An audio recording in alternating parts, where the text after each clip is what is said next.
Shalom, firman Tuhan saat ini saya ambil di dalam Wahyu 14 ayat 4a berkata, mereka adalah orang-orang yang tidak mencemarkan dirinya dengan perempuan-perempuan karena mereka murni sama seperti perawan. Saudaraku, pada hari kedatangannya kelak, Kristus akan datang sebagai mempelai pria untuk menjemput mempelai wanita. Jemaat atau gerejanya adalah calon mempelai-mempelai Kristus. Untuk menjadi mempelai Kristus, orang percaya harus memenuhi kriteria atau syarat-syarat yang Tuhan kehendaki. Syaratnya adalah, saudaraku, syarat utamanya adalah hidup tak bercacat celah. Hidup tak bercacat celah berarti hidup dalam kekudusan, tidak hidup dalam kecemaran dan hawa nafsu. Sebab saudaraku, kita dipanggil bukan untuk melakukan apa yang cemar, melainkan apa yang kudus. Oleh sebab itu, kejarlah kekudusan, sebab firman Tuhan berkata bahwa tanpa kekudusan tidak seorang pun akan melihat Tuhan.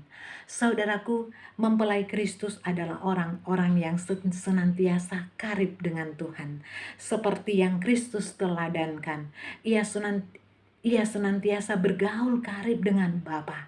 Sesibuk apapun pelayanan yang dikerjakan, Kristus selalu menyediakan waktu bersekutu dengan Bapa, memisahkan diri dari segala kesibukan. Oleh saudaraku, sudahkah kita memiliki persekutuan yang karib dengan Tuhan? Sesibuk apapun saudara dan saya bekerja dan sebagainya, tidak ada alasan untuk tidak berdoa, membangun keakraban dengan Kristus. Terlebih-lebih kita yang sudah melayani pekerjaan Tuhan, membangun kekariban dengan Tuhan adalah terutama. Saudaraku, pelayanan takkan berdampak apa-apa tanpa ada penyertaan Roh Kudus. Dengan sangat keras Tuhan mengingat atau menegur jemaat di Sardisi, aku tahu segala pekerjaanmu, engkau dikatakan hidup, padahal engkau mati. Wahyu 3 ayat 1. Sekalipun secara kasat mata tanpa aktif dalam melayani, di mata Tuhan kerohanian mereka mati.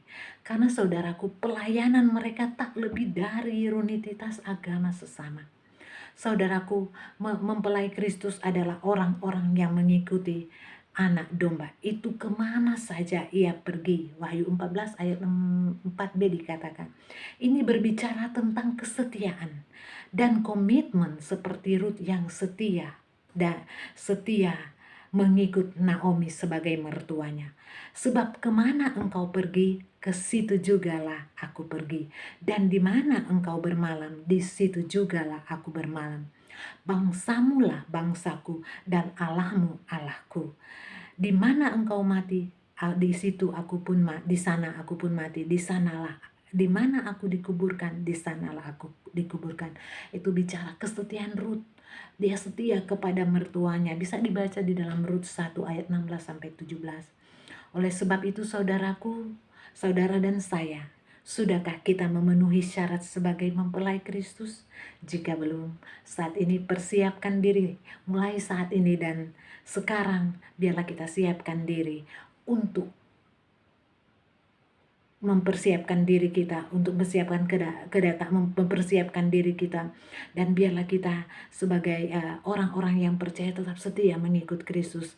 Biarlah kita menjadi mempelai Kristus yang tetap setia dan selalu melakukan kebenaran akan firman Tuhan, karena firman Tuhan berkata orang yang setia itu luar biasa. Oleh sebab itu, setialah mulai saat ini mengikut Kristus, karena saudaraku, mengikut Kristus itu luar biasa. Upah kita adalah di sorga, mahkota menunggu kita di sorga. Haleluya, Tuhan memberkati.